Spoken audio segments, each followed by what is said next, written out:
নমস্কার বন্ধুরা, রিনাস কিচেন থেকে স্বাগত। আজ আমি তোমাদের একটা ডেজার্ট করে দেখাবো, সুজি দিয়ে সন্দেশ। তার জন্য আমি প্রথমে হাফ লিটার দুধ নিলাম। দুধটা আমি জাল দিয়ে রেখেছিলাম, আগে থেকেই জাল দেওয়া ছিল, সেই জন্য বেশি ফোটানোর দরকার নেই। আমি হাফ বাটি মতো চিনি দিলাম।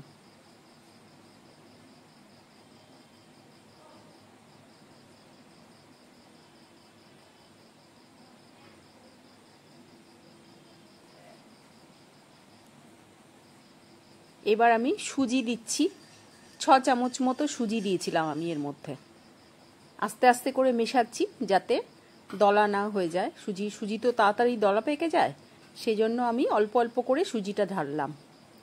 4 চামচের 6 চামচ মতো সুজি দিয়েছি আমি।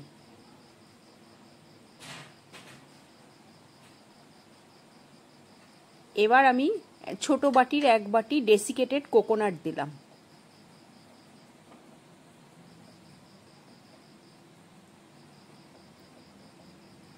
ডেসিকেটেড কোকোনাট পাউডারই লাগবে এটাতে। কোকোনাট পাউডারটা না দিলে মিষ্টিটা খেতে একদম বাজে লাগবে।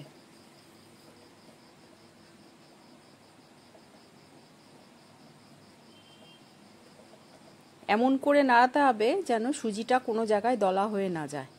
এবার আমি ছোট বাটির 1 বাটি গুঁড়ো দুধ দিলাম। এই গুঁড়ো দুধটাও খুব ভালো করে এই মিশ্রণটার সাথে মাখাতে হবে একদম।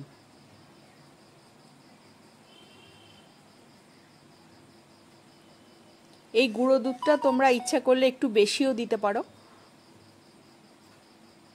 আর আমি একটু এলাচ গুঁড়ো আর 1 চামচ লেবুর রস দিয়েছিলাম। এটা আমার আগে দেওয়ারই কথা ছিল, কিন্তু আমি ভুলে গেছিলাম। এটা দুধের মধ্যে দিলে ভালো হয়। দুটোই দিতে ভুলে গেছি, আমি পাশে রেখে দিয়েও ভুলে গেছি। এলাচ গুঁড়ো আর লেবুর রস দিলে একটু দুধটা ছানা কাটার গন্ধটা সুন্দর বেরোয়। এলাচ গুঁড়ো দিলে গন্ধটা ভালো হয়, আমি এলাচ গুঁড়ো দিয়েছিলাম। আর ড্রাই ফ্রুট আমি ওপর দিয়ে ছড়িয়ে দিলাম। এটাকে আমি লম্বা মতো করে নিলাম, তাহলে সন্দেশের মতো কাটতে সুবিধা হবে। আর এটার ভেতরে করে রোল করে আমি ফ্রিজে রেখে দেব।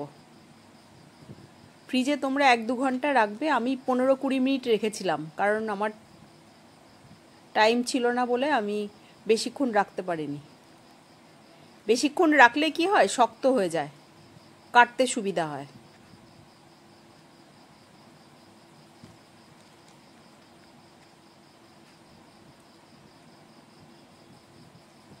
ফয়েল পেপারে রাখলেই সবচেয়ে ভালো হয়। আমার ফয়েল পেপার ছিল না বলে এই প্লাস্টিকের মধ্যে আমি করেছি। এরকম যদি ভালো প্লাস্টিকের থাকে তাহলে তার মধ্যেও করা যায়। আমি এটাকে রোল করে ফ্রিজে ঢুকিয়ে রেখেছিলাম।